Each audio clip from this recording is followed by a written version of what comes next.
Despicable Me for just came out, and I somewhat heard mix of reviews. Some people loved it and some people are disappointed. But which one would I agree with? Well, that's what I'm about to find out. Maybe it's a masterpiece like the first Despicable Me or the Super Mario Brothers movie, or terrible like The Secret Life of Pets. Let's find out. But before we begin, I'm actually working on a webtoon, and if you're interested, don't forget to subscribe. Anyways, how am I gonna review this movie? Well, we'll see the movies. Plot, character development, humor, animation, and overall pacing. Also, I'll tell you if there are some spoilers. So you've been warned. Now, without further ado, let's get started with the movie's plot.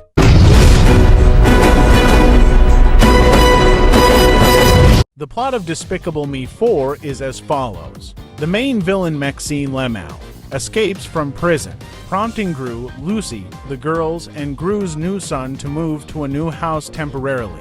While this setup sounds promising, it does have some shortcomings that I'll touch on later. Now let's talk about Gru's new son. Yes, that's right, Gru is now a dad, and I really appreciate this development. Seeing Gru evolve from a villain to a dedicated father is incredible. Yes, I know Gru adopted 3 girls, but they aren't his biological children. And also the girls call Gru as his name Gru. As for the villain, Maxine Lemau is good, but he doesn't quite measure the likes of Vector or El Macho. El Macho is the best one. I mean, look at this TikTok edit I found. It's from last year, but look. And welcome to the Mall family.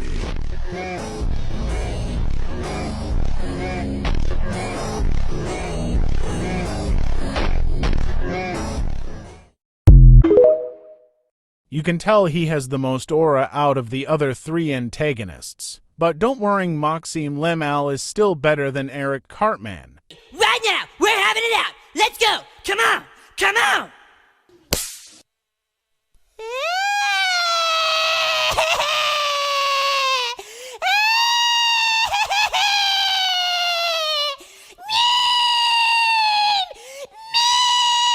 Also, I love the Mega Minions shenanigans sometimes even more than the main plot.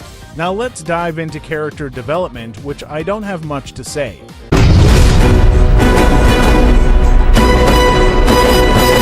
As I mentioned earlier, Gru is now a father and has a son. Gru and his son don't really get along, which I actually really like this dynamic. Also, if you watched this movie and see Gru's son, you'd probably think, yeah, that's Gru's son. For other characters like Lucy and the girls, they are fine in this movie. I feel like the writers didn't do their best here, but that's fine, they aren't a huge part of the story.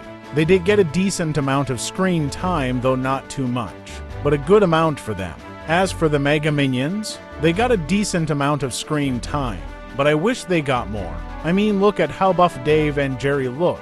Maybe if they made a series or shorts for them, I would like that. Also, now that we are on the topic of Minions, you know what are Minions kinda known for? Humor? So let's now talk about the humor of Despicable Me 4.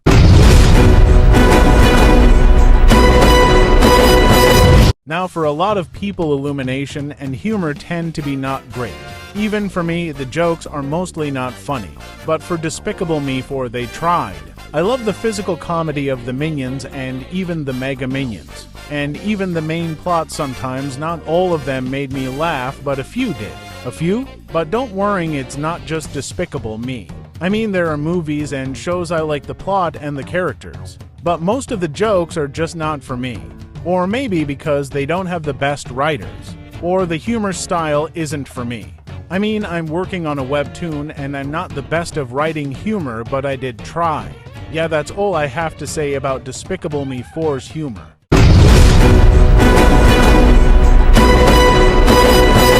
Now for the animation or art style, it's like your typical Illumination movie. But the animation isn't bad, I mean, it gets the job done. And this Mega Minion, aka Jerry, has a pretty interesting rock-like texture. And the main villain's vehicle is a giant cockroach. Overall, the animation gets the job done, but nothing groundbreaking.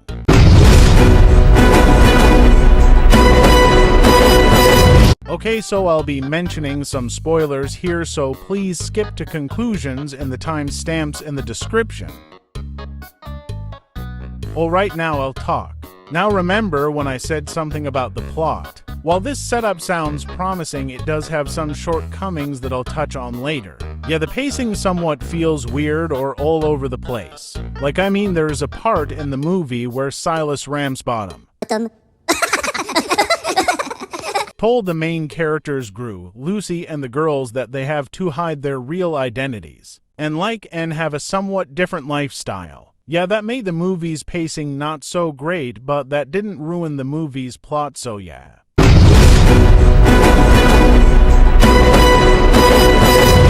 In conclusion, the movie's plot was good. Yes, I actually think that. The character development was good, but lacks a bit for some. The humor was decent, but could have been better. The animation does its job, but nothing groundbreaking. And the pacing was mid. But hey, was it fun? Yes. So I'll give this movie a